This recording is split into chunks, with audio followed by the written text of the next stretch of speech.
I'm going to go live there.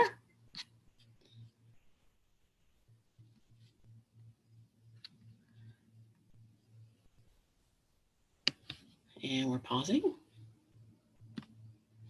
There we go. All this happy technology makes for interesting working. So, all right, you know what? I am going to get started as people start to click in here. Again, thank you very much for joining me today. I appreciate taking some time out of your day to take a look at some of this information. This is a real mission of mine to share what I'm going to share today, because this, for so many women and men, it's just a struggle, and it takes way too much thought and time out of the day, worried about things that really the body wants to fight against. So that's what we're going to kind of talk about today. But I'm going to get us started by sharing the screen. So as we pop in, what you're going to see is my name, me right up in the corner there. And then I'm going to take you through a PowerPoint. And so as we do this, I want you to pause and breathe and drink some water and just kind of absorb the information. So we got a lot of information, and I want you to know that you can always ask questions. So if you look, it's either going to be down below at your screen or on the side of your screen, you'll see a Q&A. So if you would like to ask a question, you can pop into the Q&A and I will answer that question when there's like a little break. So you can always ask a question during the webinar. So feel free to do that. I will leave a little bit of time at the end. So and we're going to get started.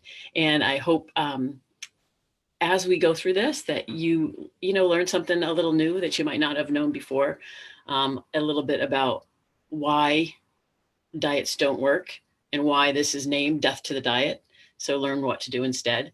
So let me share a little bit about if you're in the right place. Let's see, if you're in the right place. This is for you if you're tired of riding that dieting merry-go-round, up and down and up and down and up and down, or a chronic yo-yo diet, or very similar, right? Or just like I was talking about, held prisoner by thoughts around food, weight, and your body. If you are taking, I always talk about this percentage of the brain, how much percentage of the brain, of your thinking is taken up by what you're going to eat, what you're not going to eat, clothing, sizes, weight, body, all of those things. Diets, are you always on the lookout for something new? So if these talk to you a little bit, then you are in the right place. And this webinar will give you lots of great information. Also, right place. If you're missing out on events, you don't do things because of how you feel or look in your body. That could be reunions, it could be family gatherings, it could be going to the beach, it could be traveling, right? Any of those things. Worried about overeating, binge eating, or emotional eating, if that's on your brain a lot, or if you're overwhelmed and just plain old frustrated with the conflicting information out there. Right now it's this big keto phase, and everybody you hear, we can't go anywhere without hearing about people on particular diets. And that's been my whole life long. That's what's happened. The dieting industry kind of became bigger in the 70s. And that's when we started to see more of this actually influx of lots of different diets, but also higher weights. So it's very interesting that the correlation of increasing in dieting and increasing in weight for the culture in the United States actually moved together up the continuum. So if you're in the right place, if this is you, I am going to open up a quick poll right now. And what this is asking, just a quick question, I'm going to launch the poll. How many diets have you been on? So just click and answer this. None, 1 to 4, 5 to 9, 10 or more. Just to kind of get an idea of where we are with an audience as to who's in place. And I'm going to let that run for just a couple minutes as we go. Because dieting history, our personal dieting history does have something to do with how our body responds to food. So that's an important thing to remember is to make sure that we understand our own dieting history and how that comes into play. Okay, so I'm going to let that poll go for a little bit.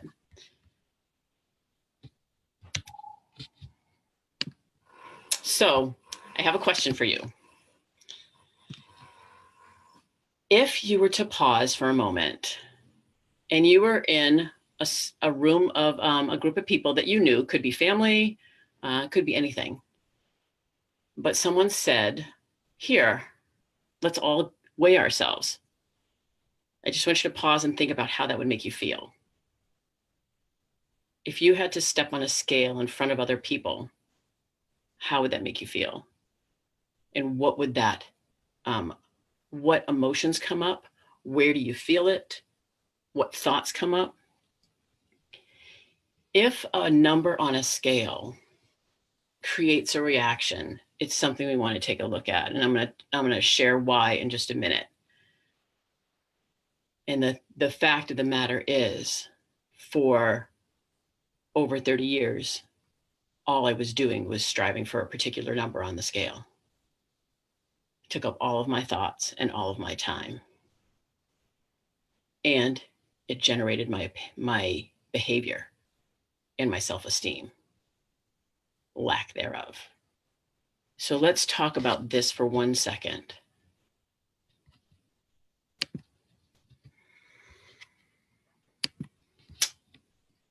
If you step on a scale, what thoughts come from the number that you see? And this is I just want you to think about the answer to this. What thoughts and feelings come up? Now you'll see two different faces here, right? So if the number on the scale is giving you the feeling of the smiley face, right? What's the thought? What's the feeling? Notice it. And then on the other side of the spectrum, if it's a number that you're not happy with, or that makes you sad or frustrated or angry, what is the thought and what is the feeling? And let's take a look at what happens with these. So as I go forward here, I want to start with a thought on the happy face. So we're going to go over to the happy face. There's a number on the scale that says, oh, yay, I weigh a certain amount, right? So there's this, yay, I can reward myself feeling, what shall I eat? And then there's also a thought that can be in conjunction with or separate from, right? These thoughts can be separate. I've got to keep going and keep restricting. Whatever I'm doing is working. I've got to continue to keep restricting. So when we look at a scale and it's a number that makes us happy, there's two options: either reward, eat, or restrict, don't eat. So I make it really simple. So it's either eat or don't eat, right? And then if we slide to the other side of the scale, the thought is, oh, so frustrated. I can't believe I've been doing so well, or whatever the thoughts come out. There's two different kind of behaviors that come from that. That's it. I'll start my diet tomorrow. I'm frustrated. I'm done. I can't do this anymore. And that's a restriction phase or a restricted thought. Also, on the other side, nothing I do matters. It doesn't matter anyway. I might as well just eat. So the two thoughts, happy, sad, lead to two separate behaviors, eat or don't eat. So the interesting piece is, when you take a look at this, doesn't matter what the number actually is. The behavior that stems from that is either eat or don't eat, depending on who you are. And so I just wanted to bring this up to start your attention as we move into this dieting and why it doesn't work, and what can we do to take a look at this. I am hoping that by the end of this webinar video, you will decide to get rid of your scale if you still have one. If you step on a scale and it's neutral, there's no thought or feeling and there's no behavior, then that's fine. If there is a thought or feeling and a behavior, then that's when we want to say, okay, pause and what's going on. So let me tell you a little bit about myself and why this is such an important mission for me. This scale, I was driven by the scale for many, many years, and it started in 6th grade. So I was about 10 or 11 years old. And I'm going to give you a little bit of, because this is not an individual story. This is so similar, and there's so many people and people that have had the same things go on.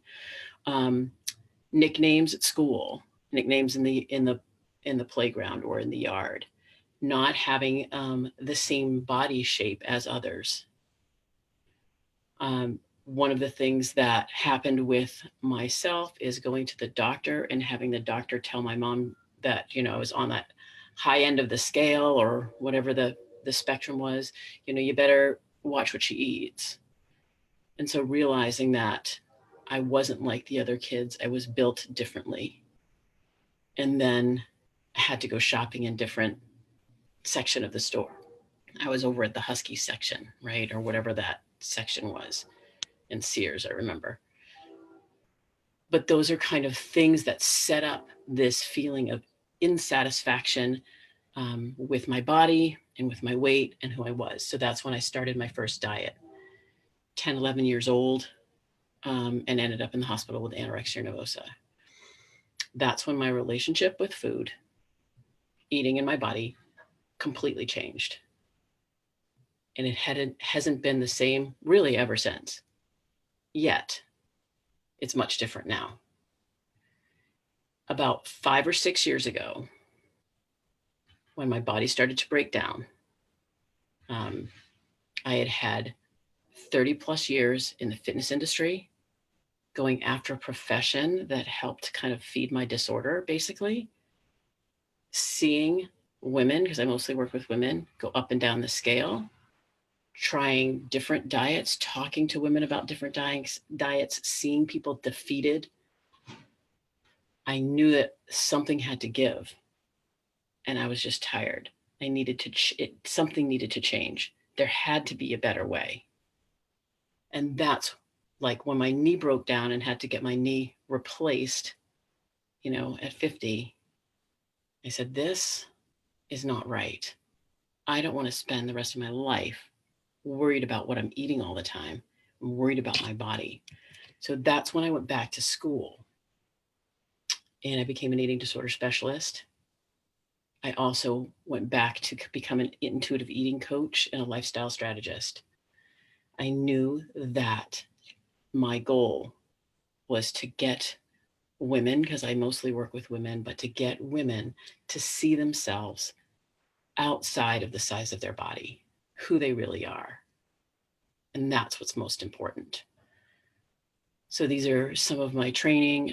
Movement and play coach is what I name myself now, even though I was an exercise science major in college. And that's where I spent my time as a fitness professional. But I've shifted focus, and we'll talk a little bit about that later, from movement to play. And then we'll talk about self-care and some self-talk. But today, let's dive into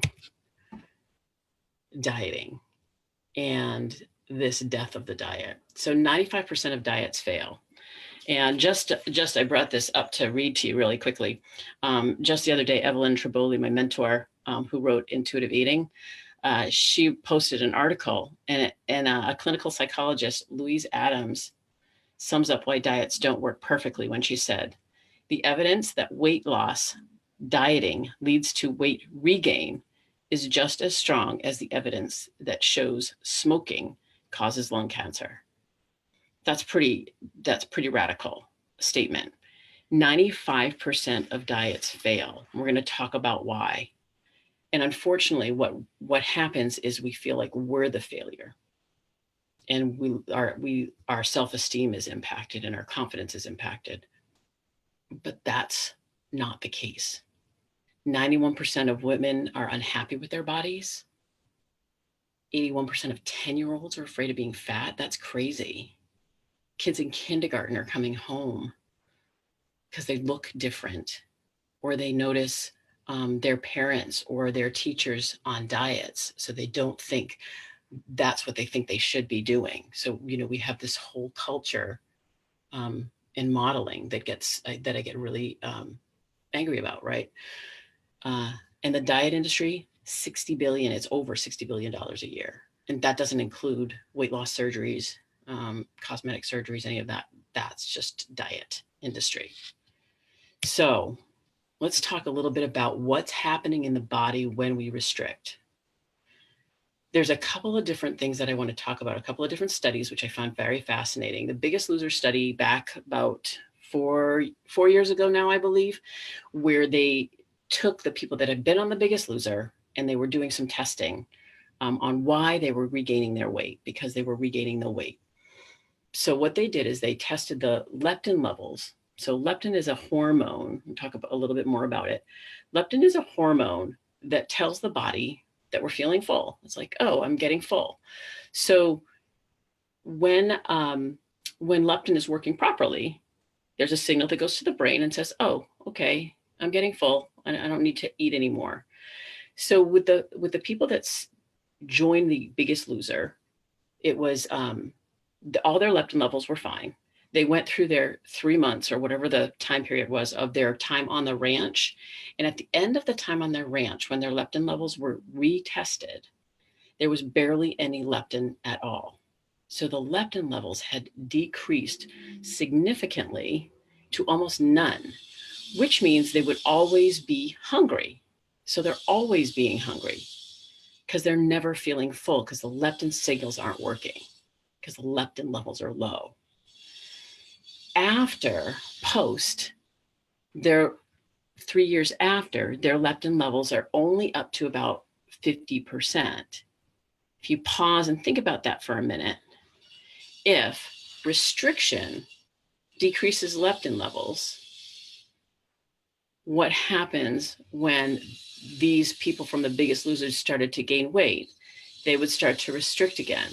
Thus, the leptin levels would drop down again. So the body is very smart. It's listening very closely to what you're doing to it. So this Biggest Loser study and this leptin, the study on leptin is fascinating. So to think about any time that we are in a restricted phase, not only does our leptin level go down because the body's just saying, hey, I need you to eat because we're not full. We don't have what we need. The other hormone that's affected is the ghrelin, which is our hunger hormone. So the hunger hormone is increased. So the body is actually saying, hey, listen, I need some food. So the ghrelin increases, the leptin decreases. Cortisol increases. Cortisol is our stress hormone, fight, flight, freeze hormone. When cortisol is increased, that signals the body to store fat. So we have all these things coming into play internally, physiologically, that are going against what you're trying to do. Our metabolism drops up to 40%, which means that the body is using less energy. It's conserving energy because it doesn't have enough fuel, which means it's going to hold on to body fat in order to survive. I think about that. If you think about feast and famine, right? Our ancestors would feast on food and then they would go, days without eating. And what happened is the body adapted to that. So the body held on, right, to fat stores longer when it was in famine. So this is something that has happened for years and years and years and years and years. Because food wasn't available, the body held on to fat to make sure that the body would survive the famine. Now, unfortunately, there's food everywhere. So we don't go through these famines, but the body, if we put the body in a restricted eating plan, so it's a dieting plan, if we're in a restricted eating plan, then that's when the body is going to shut down, lower the metabolism, and hold on to body fat by increasing cortisol. So these are really important things to keep in mind as we go forward. The other thing is this inner drive for autonomy. And I think that there's a great quote by Elise Reich, another one of my mentors who wrote the Intuitive Eating book. And she quoted, "Our inner drive for autonomy will override our desire to lose weight." And all I can think about is that as a little girl with her hands on her hips and says, "You know what? Can't tell me what to eat. You can't tell me what to do." And that's that little, the rebellious little girl that says, "No, I can eat what I want. Don't you tell me." If we think back to our scale scenario, right? So there's so much going against us here. And we're going to take a little deeper dive into a couple of different studies, the Key study and some yo-yo dieting stuff, studies and information. I don't see any questions yet, so I'm going to keep on rolling.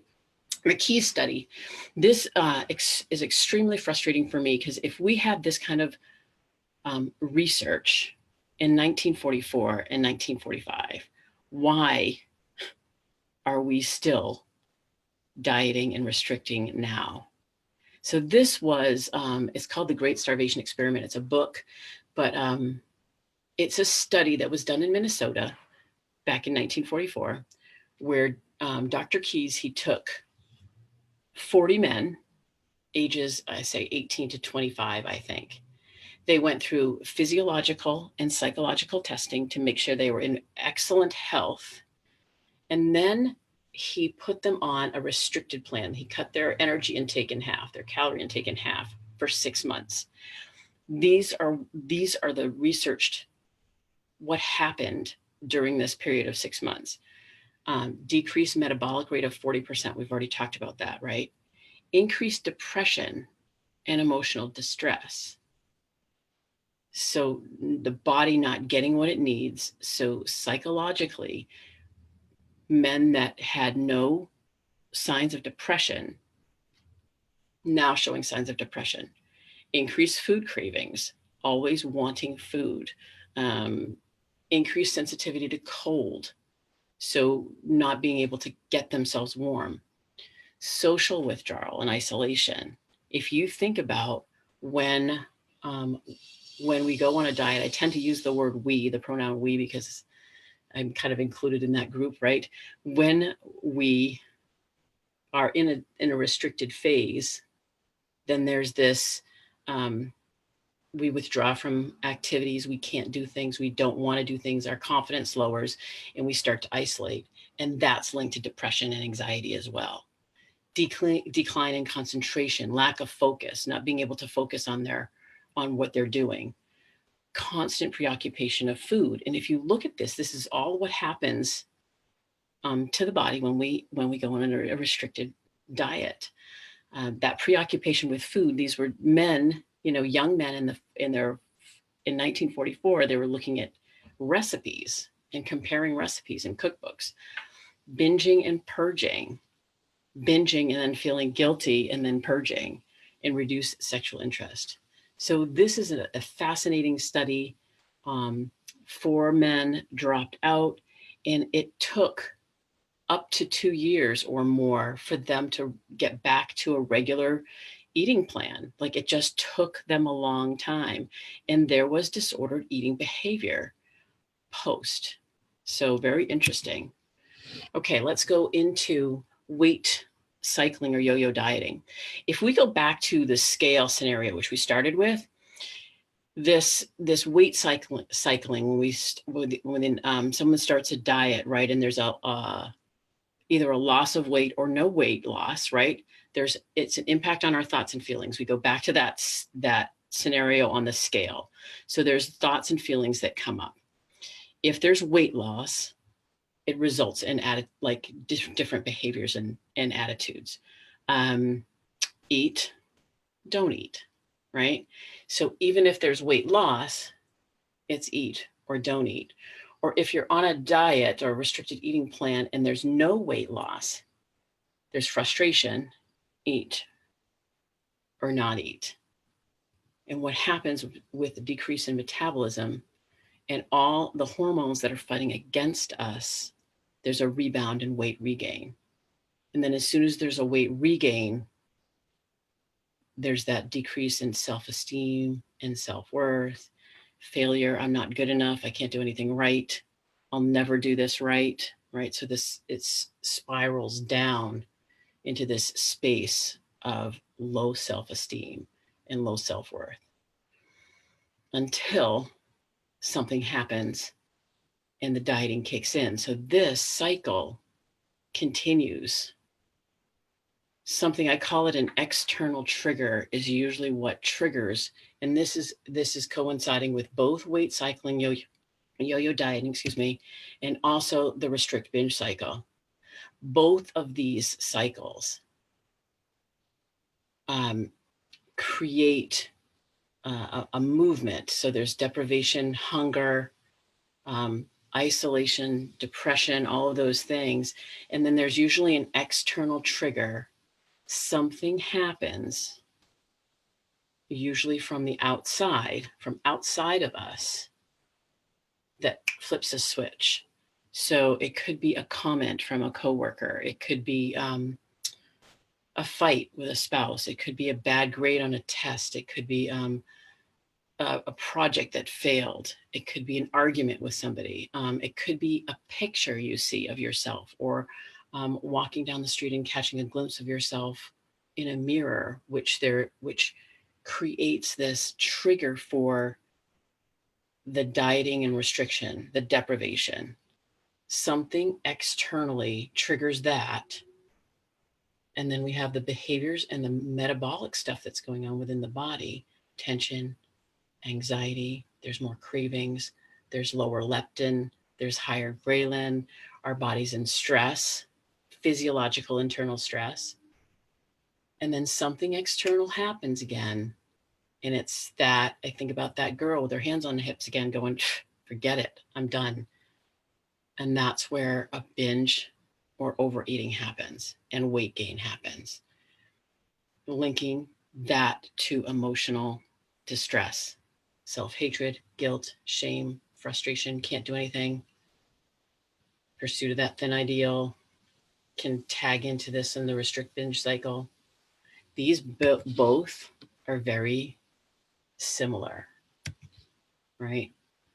A little bit more emotional distress in the restrict binge cycle, but both of them, external triggers, that thin ideal, surrounded by diets everywhere we go, this thought or this illusion, I call it the golden ticket, like this illusion that everything will be better if I just was smaller, if I just could lose the weight. When I get to a size blank, then I will, when I can weigh. So all of that comes into play with this weight cycling. And now that we understand that we have all these things going against us in this particular, when we try to restrict, to lose weight, to what? What is it that if you lose weight, what? What happens then? What does that look like? And then if you know that 95% of dieters regain their weight and diets don't work, it's very, very difficult in today's society to say, no, that's not going to work. But it's putting a pause on all of this and really understanding. For me, it was understanding the science and coming back to the science. So as you see more and more different types of diets coming at you, because we can't escape them, all you need to come back to is that the science proves that a restricted eating pattern will not work. So now what, right? Thanks, Anne. But now what? Now what do we do? And there is an answer. And this is the answer. Intuitive eating, eating intuitively and intentionally. This is part of the answer. I shouldn't say this is the whole answer, but this is part of it. This is kind of this step one, and I'll share a little bit about our philosophy here at Shaping Perspectives around all of this. But intuitive eating is beginning to trust your body again, beginning to trust your own internal hunger and fullness. When we were babies, we would cry when we were hungry, and hopefully someone would feed us, and then we would stop when we were full. And you would pull if you've ever fed a baby, the baby will pull away from either the breast or the bottle when they're done. They're like, no. And sometimes parents will try to force them a little bit more, and they're like, nope, I'm done. So we have this internal hunger and fullness when we are born. And then the other thing to think about is sometimes when we were babies, parents put us on a schedule, which means that, they fed you every 4 hours. Well, if you were hungry at 3 hours and started to cry and then weren't fed, there's already a disconnect between hunger and food. So there's something to kind of take note of there. As a toddler, if you ask for a snack because you're hungry, physically hungry at 5 in the afternoon, your mom or dad might say, we don't want to spoil your dinner, so hold off. Disconnect of hunger. We're already disconnecting with hunger, our hunger feelings. And then you sit down to eat your plate for dinner, and then you eat half of it, or you eat whatever you want, and then you stop because you're full, and mom or dad will say, finish your plate. So there's a disconnect to fullness. Food is used for reward. Food is used for punishment. So it's no wonder that we're all disconnected with our own internal hunger and fullness. So it's building that trust back with your body, really starting to listen to what your body needs and wants when it comes to food and eating and fueling yourself. Understanding the importance of satisfaction. An analogy I use is this, just because I know it's true for myself, and I have heard that for many of my clients it's true as well. If you're to go to a restaurant and you're looking at a menu and you look at the menu and you say, oh, that looks so good, I really like that. And then, the thought comes up in the back of your brain, I shouldn't eat that. That's not good for me, or that's too fattening, or any of those other words and language that comes up. And you scan down the menu and see what you should eat. So you find this, I should have that. That would be, that would be better for me. That's healthier. All the verbiage that goes on. And if you pick the food that you should eat, more often than not, you're not satisfied with the meal. And then you go home possibly to eat, to fill the satisfaction because that was missing. Whereas if you chose the food that you wanted to eat, there's less apt to go home and eat because you are satisfied from the meal. The same thing happens with dessert. A lot of times, people will get dessert or they won't get dessert. Oh no, I'm being good. A group of friends, I'm being good, I'm not going to get dessert. But then what happens when you go home, right? So I know that I've fell to that many, many times. So understanding the importance of satisfaction and really thinking about what the body wants and what it will be satisfied with as well. Coping with your emotions without food. We know that food lights up the pleasure centers in the brain. We understand that. It also puts us into the parasympathetic nervous system, the calming nervous system. So if we're stressed out, if we're highly emotional, if something's happened, food actually brings us down. It relaxes us. It comforts us. There's physiological evidence that it does that. So how can we take a look at what other things we can utilize? And maybe food is part of that, but what other things can we utilize to relax us versus turning to food when we're not hungry, just turning to food for comfort or to relax us or to numb us out so that we're not feeling what we're feeling. So this is part of this intuitive eating process. And then also this honoring your here and now body, like my body right here and right now. One of the analogies that I talk about here is, I call it the gift analogy, right? So when you get a gift that you love, that somebody gave you and it's like, oh, this is the best gift ever. when you take care of that gift. That gift is, you either wear it all the time or you put it up and it's on display, or you take care of it. When you get a gift that's not quite yours, not quite what you want, might be not what you like or whatever, it tends to go either to the back of the closet, it gets regifted to somebody else, it goes to Goodwill, but it's not really taken care of. And so when we think about our bodies, our here and now bodies, really starting to begin to appreciate and accept our bodies here and now, today's body, because today's body is today's body and tomorrow is another day and today's gone, right? So why can't we start to appreciate and accept our body here and now? So I want to talk a little bit about, this is the You Are Enough, and we also call it the Finally Free, Fit, and Fabulous 5-step formula. This is, we know it's not just about food. It has to do with more than that. So this is kind of the way that from my education and my experience and what I've gone through, these are the key components to living a life with acceptance, with love, with joy, and with deeper connections to those that are important to us. So eating intuitively and intentionally, building trust with your body, allowing your body to build trust with you, moving and playing with more joy, taking away the have to, shoulds, need tos, and replacing them to the want to, can't wait to. It's so much fun too. I won't talk too much about this one, but this is empowering your Maxie Me. It's such an important piece, because if you think about all the way to the beginning of our talk, we were talking about thoughts and feelings, right? And what do we say to ourselves?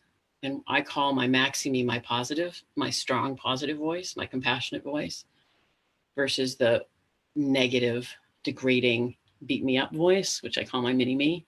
But it's empowering this Maxie Me, appreciating and accepting your here and now body, and then engaging in daily self-care to stress less. So this is our philosophy at Shaping Perspectives about how do we address not feeling good about ourselves. The easy scapegoat is weight, but we want to go deeper than that. We want to get you to start to see yourself the way others see you, the way people that you love see you, so that you can step into that person. And what I use as my mission statement is that I try to empower and educate women so that they can gain the confidence and courage to do just that, to love what is right here, right now, today, to live with more joy, and then to connect more deeply to themselves, who they really are, and to those that they love and those that are around them. So that's what we're trying to do here, is to help you understand that you are enough just as you are today. And what do you want to be able to do with your life? What does that look like? And how can we help guide you in that direction? The definition of insanity: doing the same thing over and over again and expecting different results. This is exactly it. Continuing to search for another diet, hearing that this diet worked for so-and-so, or this diet worked for so-and-so, and then wanting to try something new. But it's the same thing. It's still restriction. So doing the same thing over and over again and expecting different results. Life will always happen. How is it that you want to be able to live your life? It doesn't have to be like that. If you were just to close your eyes for a second and think about how much time you spend either beating yourself up or feeling shame, feeling guilt, or depriving yourself of food and enjoyment, or not going places because of how you feel in your body, not building those memories, missing out on different things. And yes, you can try another diet and see if that works. And yes, you can try another diet and see if that works. But 95% of the time, it's not going to work. And the weight's going to come back. And that's what we want to think about. So there is a different way. And I am really excited to offer a new program that we have at Shaping Perspectives. It's a virtual breakthrough, one of the biggest impacting sessions that I have is a VIP where people come here to Maine, coast of Maine, and we spend 3 days deep diving, working on moving them through a place of being stuck, a place of being frozen. And not everybody can do that. And so this is a 3-hour virtual breakthrough where we spend 3 hours deep diving into our 5 steps that are so important. We create a vision. We call it our destination postcard. Where do you want to go? What is that? What does that look like? And then we kind of move through blocks and challenges, ways to get unstuck, and map out a plan. And then check in a little bit later to kind of make some adjustments, answer some questions. Never dieting again, rejecting that dieting mentality once and for all. You deserve this and you are enough. This virtual section kind of we include it all. Depends on where you are. Where are you? What needs to be addressed right away? Is it eating? Is it movement? Is it body acceptance and appreciation? Is it self-care? Is it lowering stress levels? And then we move through that. So this is regularly $4.97. Today only through midnight, $3.47. If you're interested, Annie at shapingperspectives.com. I'd love to set some time up to talk to you about the possibility of moving through this amazing program with me and changing your life from here. Anything is possible, and success is inevitable. Love what is, live with joy, and connect more deeply with yourself and others. Diets do not work. There is a way out. Yes, you'd be in the minority, just like I am. And that's the best way to go. Okay, I got a question. Let's see. Q&A. Let me see. So I think it was Jen. If you can just write in the Q&A down below. So if you see the Q&A down below, you can write your question right in there and I will answer it for you. This is a great opportunity to ask questions about anything that I've kind of gone over today. If you signed up, if you're not on Facebook and if you signed up, then you will get the recording of this if you're on Facebook. Sorry. I hope you enjoyed it though. So Jen, if you could, there it is. Okay. What if you have to be restrict with your diet because you're a diabetic? This is where we really tune in. It's a great question, Jen, where we really tune into how your body feels. You know, it's not just about eating food for what we need, but it's more about how does my body respond to food, right? So we'd be taking a look at, we want to make sure that you're eating the things that feel good in your body and that give you energy. And what does that look like? But it's more about being, when we start to slow down and become more mindful with our food and more intent based with our food because we're listening, you'll notice some different types of thoughts and behaviors, and you'll notice nuances within the body. Those particular foods don't make me feel good, right? So that's the key, is to say, okay, then it becomes a choice, right? I'm choosing not to eat that because you know what? When I eat that, my blood sugar spikes and I drop out. You know, then I feel really tired and I can't do anything. or when I eat that, I don't feel good. My stomach is upset, right? Okay. Karen, did you have a question?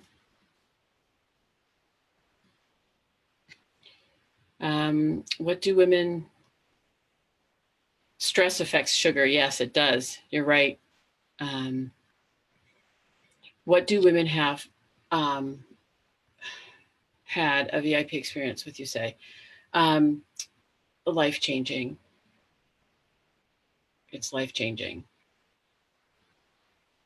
Because all of a sudden,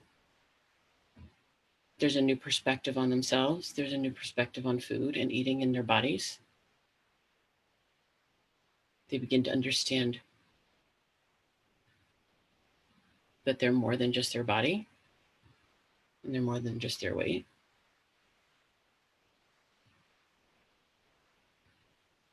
And this virtual one is just trying to open it up to people who can't make it to Maine to do the same thing. So stress is, Karen mentioned stress, and I just want to say stress is one of the first things that we talk about, because stress can affect the body in so many different ways. And it's so important to navigate through that piece.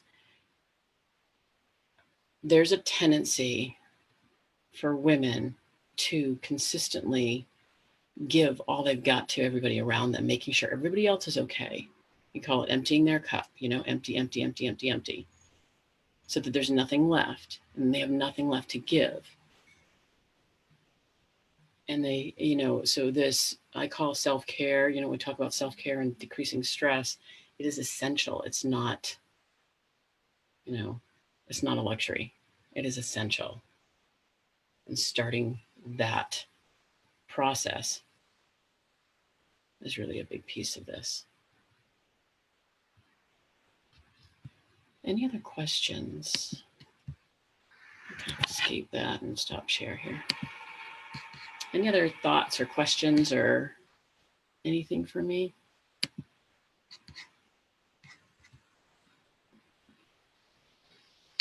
No?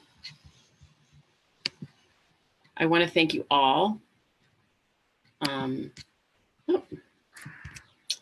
for being here and for taking some time out with me. I really appreciate it. If you'd like any further information, Annie@shapingperspectives.com, and I'm free to share with you a little bit more. This information about the research behind dieting, restriction on the body, has made a tremendous difference in my life. And I sometimes will say that it has saved my life. So,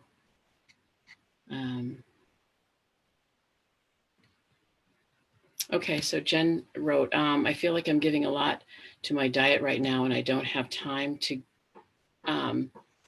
movement or exercise. How do I change that? I'll tell you, Jen, maybe we try to set up a time to talk a little bit, but the philosophy on exercise is let's take a different look at it. Let's change the perspective around exercise and moving, and everything counts.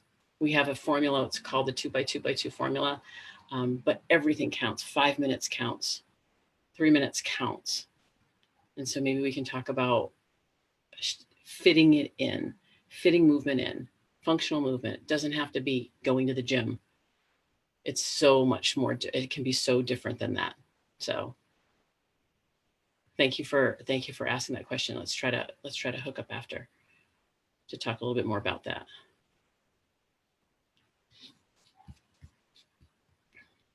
All right. Thank you, everybody. If you are signed up, you'll get a recording. So you'll be able to see, the PowerPoint up and through the recording, so you can write down things if you want to keep this. I come back to this all the time, especially the way society is today. So I'm going to end the meeting. Thank you all for taking some time. I greatly appreciate it. If you're interested in that virtual VIP, email me and we'll get you on the books. So thank you very much.